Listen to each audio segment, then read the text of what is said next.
അപ്പത്തിൻ്റെ കൂടെയും നെയ്ച്ചോറിൻ്റെ കൂടെയൊക്കെ കഴിക്കാൻ പറ്റിയ നല്ല ടേസ്റ്റി ആയിട്ടുള്ളൊരു ചിക്കൻ ചുക്കയുടെ റെസിപ്പി എന്ന് കണ്ടാലോ. അതിനായിട്ട് നമുക്ക് ആവശ്യമുള്ള ചിക്കൻ എടുത്ത് കുറച്ച് തൈരും ഉപ്പും ചേർത്ത് അരമണിക്കൂർ മുതൽ 1 മണിക്കൂർ വരെ ഒന്ന് മാരിനേറ്റ് ചെയ്ത് മാറ്റി വയ്ക്കണം. ഇനി നമുക്കൊരു പാൻ എടുത്ത് അതിലേക്ക് ആവശ്യത്തിനുള്ള വെളിച്ചെണ്ണ ഒഴിച്ചു കൊടുത്തതിന് ശേഷം ഇഞ്ചി വെളുത്തുള്ളി ചതച്ചതും 3-4 പച്ചമുളക് നീളത്തിൽ അരിഞ്ഞതും ചേർത്ത് ഒന്ന് വഴറ്റിയെടുക്കാം.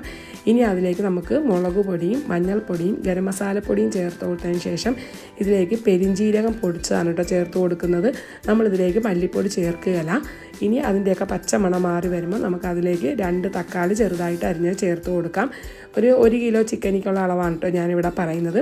അതിനുശേഷം നമുക്ക് ചിക്കൻ ചേർത്ത് കൊടുത്ത് ഒന്ന് മിക്സ് ആക്കി എടുത്തതിന് ശേഷം ഇതിലേക്ക് 5 മീഡിയം സൈസ് സവാള നമുക്കൊന്ന് ഫ്രൈ ചെയ്തെടുത്തിട്ട് ഇതുപോലെ ഒന്ന് കൈകൊണ്ട് പൊടിച്ച് ചേർത്ത് കൊടുക്കാം. അതെല്ലാം ചേർത്ത് ആവശ്യത്തിനുള്ള ഉപ്പൊക്കെ ചേർത്ത് ഒന്ന് മിക്സ് ആക്കി എടുത്ത് നമുക്കൊന്ന് ഫ്ലെയിം കുറച്ച് മൂടി വെച്ചതിന് ശേഷം വെള്ളം ആവശ്യമുണ്ടെങ്കിൽ നല്ല തിളച്ച വെള്ളം കുറച്ച് ചേർത്ത് കൊടുക്കാം. എന്നിട്ട് അത് ഇടയ്ക്കിടയ്ക്ക് ഇളക്കി കൊടുത്തൊന്ന് വേവിച്ചെടുത്ത് കഴിഞ്ഞ് ലാസ്റ്റ് നമുക്ക് കുറച്ച് കുരുമുളക് പൊടിയും കറിവേപ്പിലയും ഉപ്പൊക്കെ ആവശ്യമുണ്ടെങ്കിൽ അതൊക്കെ ചേർത്ത് കൊടുത്ത് ഒന്ന് മിക്സാക്കി എടുത്തു കഴിഞ്ഞാൽ നല്ല ടേസ്റ്റി ആയിട്ടുള്ള ചിക്കൻ ചുക്ക റെഡിയായി കിട്ടും. ഇതിൻ്റെ കൺസിസ്റ്റൻസി എന്ന് പറയുന്നത് കുറച്ചുകൂടെ ഒന്ന് തിക്കായിട്ടിരിക്കുന്നതാണ് കേട്ടോ. ഞാൻ ചെറിയ റോസ്റ്റ് പോലെയാണ് ഇപ്പോൾ എടുത്തിരിക്കുന്നത്.